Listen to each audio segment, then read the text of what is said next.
आपकी मौलवी मिस शाज़िया नाज़।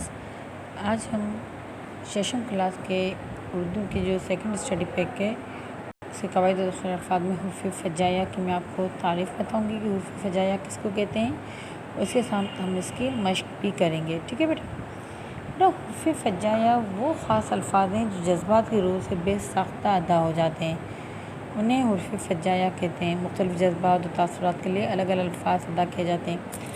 अब जैसे मैं आपको मिसाल के तौर पर बताऊँ कि जैसे आप कोई अच्छा काम करते हो तो कोई आपको जब आपको तारीफ़ करते हो क्या कहते हैं, शाबाश बेटा, बहुत अच्छा काम किया आपने।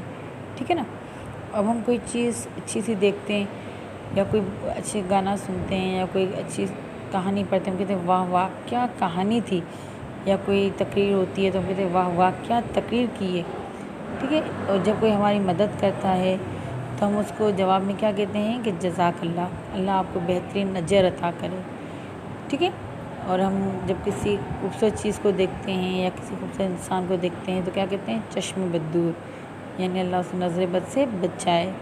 इस तरह के मुख्तलिफ़ अल्फाज होते हैं। कभी हम माशाअल्लाह, सुभानअल्लाह, अल्लाहु अकबर, और इस तरह के इससे बहुत खुशी होती है तो हम कहते हैं हाँ हाँ जीत गए। इस तरह के जो अल्फाज होते हैं उनको हुरूफ़ हिजाइया कहते हैं। ठीक है बेटा। अब आपके पास मश्क है हुरूफ़ हिजाइया की कि मंदरजा ज़ैल जुमलों में हुरूफ़ हिजाइया इस्तेमाल करें। ठीक है। खाना काबा बहुत खूबसूरत है। अब किसी चीज़ की तारीफ़ है तो तारीफ़ में हम क्या इस्तेमाल करते हैं, माशाअल्लाह। ठीक है क्या, तुमने अव्वल पोजीशन हासिल की, नंबर 2 पे है तुमने अव्वल पोजीशन हासिल की। तो किसी का एक अच्छा काम है तो जब अच्छा काम है तो उसको सराहा जाता है तो उसके लिए लफ्ज़ क्या इस्तेमाल होता है, शाबाश। हम यहाँ पर हुरूफ़ हिजाइया कौन सा इस्तेमाल करेंगे, शाबाश का। ठीक है। शाबाश, उम्दा, ये सब हुरूफ़ हिजाइया है। ठीक है। फिर नंबर 3 पे है आपने क्या ज़बरदस्त तकरीर की।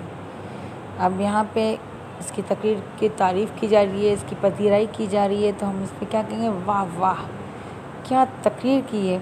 ठीक है। नंबर 4 पे हम मैच जीत गए। ठीक है।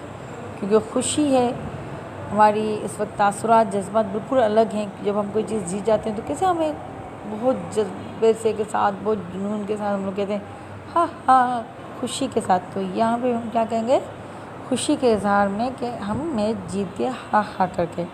ठीक है। अब तुम्हें किसी की नज़र ना लगे, किसी को नज़र से बचाने के लिए कह रहे हैं कि तुम्हें किसी की नज़र ना लगे। तो यहाँ पे हम हुरूफ़ हिजाइया क्या इस्तेमाल करेंगे, चश्म बद्दूर। ठीक है। चश्म बद्दूर का मतलब यही होता है कि अल्लाह तुम्हें बुरी नज़र से बचाए। उम्मीद है अब आपको हुरूफ़ हिजाइया समझ में आ गए होंगे कि हुरूफ़ हिजाइया किससे कहते हैं और इसके साथ इनका जुमलों में इस्तेमाल भी आपको आ गया होगा। आप घर में भी इसकी बहुत अच्छे से मश्क कीजिएगा बेटा, ताकि आपको इम्तिहान के दिनों में मसला ना हो कोई भी। और अगर कोई भी स्टडी पैक में यानी सेकंड स्टडी पैक में कोई काम समझ में नहीं आए तो अपनी मौलिमा से कहिएगा ताकि वो मुझे बता दें तो मैं आपको और अच्छे तरीके से वो चीज़ समझा सकूँ। शुक्रिया बेटा।